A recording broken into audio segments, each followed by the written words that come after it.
passer un premier temps sur la compréhension de la notion de capitalisation, qu'on a un vocabulaire commun. Dans un deuxième temps, de partager la méthode de capitalisation du projet Pétale. On en a discuté avec la cellule coordination et donc on s'est mis d'accord pour vous proposer cette méthode-là qu'on espère à laquelle vous adhérerez. Et l'idée, c'est de profiter que vous soyez tous aujourd'hui rassemblés pour pouvoir avancer. Il y aura une continuité des travaux forcément sur toute la durée du projet, mais on va profiter qu'on soit tous ensemble en présentiel pour pouvoir identifier et choisir collectivement les thèmes de la capitalisation sur lesquels on va travailler par la suite. Et donc on va commencer le travail ensemble et derrière organiser la suite des travaux. Elle est définie comme c'est formaliser les expériences pour obtenir un savoir et ou un savoir-faire qui derrière soit partageable et utilisable par d'autres acteurs qui n'auraient pas participé directement aux actions. Et donc elle repose sur le principe que le savoir des uns peut être utile aux autres. Donc ces objectifs, c'est d'aider les acteurs à trouver des idées, à donner des outils, à analyser des démarches qui font la part belle aux expériences. Quand on parle d'expériences, elles peuvent être à la fois positives ou pas forcément qui ont fonctionné, mais ça reste une expérience partageable, pour ensuite mieux passer à l'action. Alors la notion de rapportage, là on est dans une description pure et simple des activités et des résultats obtenus. À côté de ça, l'évaluation, on va être plus sur une notion d'évaluation, d'analyse des activités et des résultats. Au préalable, on aura défini des critères d'efficacité, des critères d'utilité. Et l'idée, c'est d'améliorer derrière l'action. Donc on voit déjà que le rapport, on est dans la description, l'évaluation, on est dans l'analyse pour une amélioration de l'action. Et la capitalisation, là, on va plutôt être sur des phases de description et d'analyse, sans jugement des résultats, pour permettre à d'autres de se les approprier. Alors on peut se poser la question de pourquoi capitaliser. Et l'idée, c'est de se poser les bonnes questions pour se lancer dans un processus. Les questions qu'on peut se poser et que vous allez devoir vous poser aujourd'hui dans ce processus de capitalisation au sein de Pétale, ça va être à quoi ça sert le processus de capitalisation et ses résultats? Qu'est-ce que l'on cherche à accomplir à travers ce travail de capitalisation? Et aussi, quels sont nos enjeux? Et là, on peut avoir différents objectifs où on peut répondre à différents enjeux. Est-ce que c'est la production du changement qu'on cherche à faire? Est-ce que c'est du renforcement de l'efficacité? Est-ce que c'est du partage, de la valorisation, de la diffusion de connaissances et d'expériences? Ou alors, on va être sur un plaidoyer. En fonction des enjeux que nous, on aura identifiés, on pourra voir où est-ce qu'on s'inscrit et dans quelle catégorie Pétale cherche à diffuser, à communiquer son expérience. Alors, la capitalisation dans Pétale, donc comme ça a été souligné ce matin, c'est un sujet qui est particulièrement marqué. Il y a un work package donc, qui est dédié à ce volet-là. Donc là, j'ai remis en fait ce qui était écrit au moment de la rédaction du projet. Donc, petit 1, c'est travailler sur les acquis méthodologiques du projet, où ils seront capitalisés. En deuxième action, ce sont des publications. Ils sont prévus des publications qui permettent la diffusion des bonnes pratiques en matière à la fois de professionnalisation des enseignements et en faveur de la transition agroécologique. Donc, on va voir dans quelle mesure on pourra éventuellement prévoir un livrable de publication dans le Work Package Capitalisation. Donc, étaient prévues des activités comme des ateliers d'écriture, des prestations pour notamment la réalisation de livrables.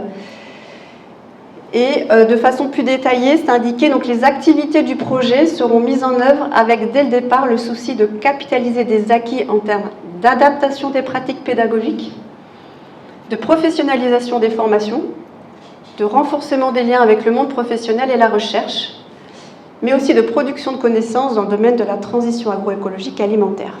Comment est-ce qu'on capitalise? En fait, c'est comme vous l'avez fait remarquer tout de suite, ça porte sur forcément des actions qui ont été faites. Elle suit l'action, elle ne la précède pas. On travaille sur le travail qui a été réalisé, qui est en cours ou qui a été réalisé. Donc on va travailler sur la définition des enjeux, donc pourquoi. Après on va travailler sur quel est l'objet de la capitalisation, donc le quoi, on est toujours dans une démarche projet finalement. Le qui, on va définir les acteurs clés de la capitalisation, c'est-à-dire à la fois qui est-ce qu'on va éventuellement, sur qui on va se reposer pour alimenter cette capitalisation, mais derrière pour la diffuser. À qui est-ce que ça va profiter et qui est-ce qu'on cherche à toucher en termes de public cible. Donc là, c'est pour qui les destinataires de la capitalisation. Et le comment, ben là, ça va être de définir, d'identifier en fonction de ce qu'on cherche à mettre en avant, d'identifier quels sont les meilleurs produits. À titre d'exemple, est-ce que ça va être une vidéo, est-ce que ça va être une fiche technique, est-ce que ça va être un article? Et donc en fonction et du contenu et du public cible, on va donc travailler un livrable qui sera approprié.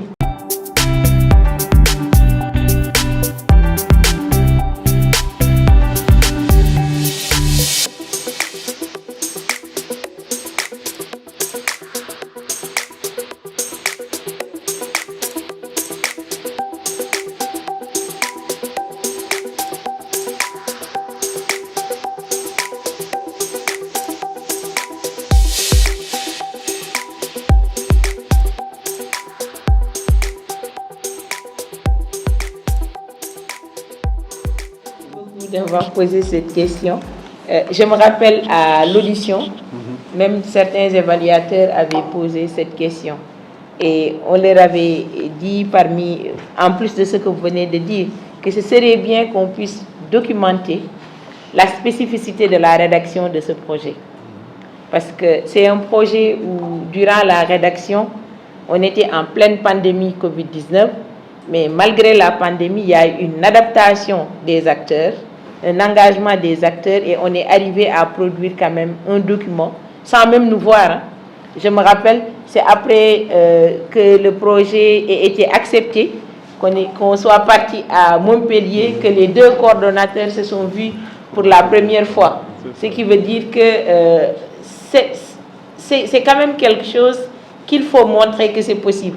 Nous avions pu montrer une résilience et une adaptation face à une crise qui était là, une crise sans précédent, mais ça ne nous a pas empêché d'aller de l'avant et de produire quelque chose d'important. Donc là, je crois que l'article scientifique, il faut qu'on s'y mette. Je crois qu'à l'issue de cet atelier, on pourra avoir une feuille de route qui nous permettra vraiment de mettre en place l'ensemble de ces jalons. Combien d'articles il faudrait? Est-ce que le processus serait un article à part? Est-ce que l'approche par compétence serait aussi un article à part? Donc c'est à l'issue de cet atelier qu'on pourra savoir vraiment tout ce qu'il faudra faire. Finalement, qu'est-ce qu'on veut qui reste à la fin du projet? Et comme vous disiez, Madame le Recteur, c'est un projet mais qui a vocation à en porter d'autres, à continuer sur autre chose. Et comment on se projette? C'est le bon moment pour se poser. Avant, c'était trop tôt, on n'avait pas encore de résultats, donc on pouvait capitaliser sur des spéculations, mais ce qui n'est pas... Là, on commence à avoir des choses sérieuses, et de se poser aujourd'hui la question, finalement, qu'est-ce qu'on veut qui reste à la fin du projet? Ça va être pour nous, pour l'équipe de coordination, aussi un élément important pour savoir comment animer ce projet sur les 2 ans qui restent. C'est l'aspect co-construction, parce que par moment aussi, souvent, c'était des projets qui sont rédigés ensuite comme... disons, du prêt-à-porter, on vous le donne et puis vous validez, alors que non, ce projet quand même c'était une co-construction avec plusieurs réunions et c'était bon aussi à notre avis de voir comment est-ce que ce modèle-là, c'est pas parfait, c'est pas tout à fait parfait, hein, mais ce modèle de co-construction, comment est-ce qu'on devrait pouvoir quand même le vendre entre guillemets pour que ça puisse quand même servir d'exemple. Et dans beaucoup de nos projets aussi au niveau de l'UCN, c'est comme ça quand même qu'on fonctionne, donc cet aspect co-construction. Donc moi je voyais les 2 raisons. D'abord, donc, l'aspect impact qu'il faudrait donc pouvoir valoriser, mais le fait aussi qu'il faille, au cours du projet, se donner comme le disait tout à l'heure Christophe, se donner donc la pression. Les enseignants, ce sont les personnes les plus occupées du monde. Et malgré les occupations de chacune et de chacun, on a pu développer des stratégies qui nous ont permis sans doute vraiment d'être là où nous sommes actuellement. Pour moi, c'est vraiment important. Maintenant, par rapport même au développement du contenu des livrables, là également, il y a eu vraiment des stratégies, des méthodes innovantes qui nous ont permis vraiment de pouvoir avoir du contenu de qualité en tenant compte de l'ensemble des contraintes que j'ai citées donc, tout à l'heure. Donc pour moi, c'est extrêmement important et tous ces éléments, on doit les utiliser pour pouvoir aller de loin, pour pouvoir vraiment aller loin, mais également pour l'appliquer dans les autres projets que nous allons avoir, pour l'appliquer même dans nos situations de travail quotidiennes que nous vivons actuellement. Parce que nous sommes dans un monde qui bouge, dans un monde planétaire, où les activités vont devenir de plus en plus nombreuses, où nous devons être capables d'être multitâches au même moment. Le genre a rattrapé le projet. Je pense que ça a été important et dans un travail de co-construction avec les collègues Caroline Strub et donc on a eu à faire un peu ce travail-là avec l'ensemble des collègues également de l'UCEN parce que ça également c'était une des trouvailles de ce projet. On a pu construire un groupe de travail composé des parties prenantes de l'université, donc enseignants, chercheurs, personnel technique, mais également des étudiants, donc avec lesquels nous avons pu travailler pour conduire une étude. Et là, on est vers, disons, l'aboutissement, c'est la mise en œuvre de la stratégie, qui a été un travail également inclusif du moins. Donc voilà rapidement ce qu'on avait à dire par rapport à la capitalisation. Donc il y a beaucoup de choses à capitaliser, mais également beaucoup d'innovations qui ont été apportées et qui vont également l'être dans la mise en œuvre de cette stratégie. Les enseignants, beaucoup d'enseignants-chercheurs ont été formés. Et la plus-value, c'est la prise en compte des professionnels. Donc, ils n'avaient aucune idée sur comment enseigner autrement en utilisant la pédagogie numérique ou autre. Je pense que ça aussi, ça a été une plus-value très importante que le projet PETALA a apporté dans le cadre de la pédagogie. Le numérique aussi, pas seulement pour les enseignants, en respectant ce qu'on appelle le guide en quelque sorte. Le guide, la pédagogie universitaire, comment enseigner les innovations numériques, comment enseigner autrement en utilisant le numérique, avec beaucoup d'approches qui ont été développées grâce à l'appui de l'Institut Agro également, ça c'est important.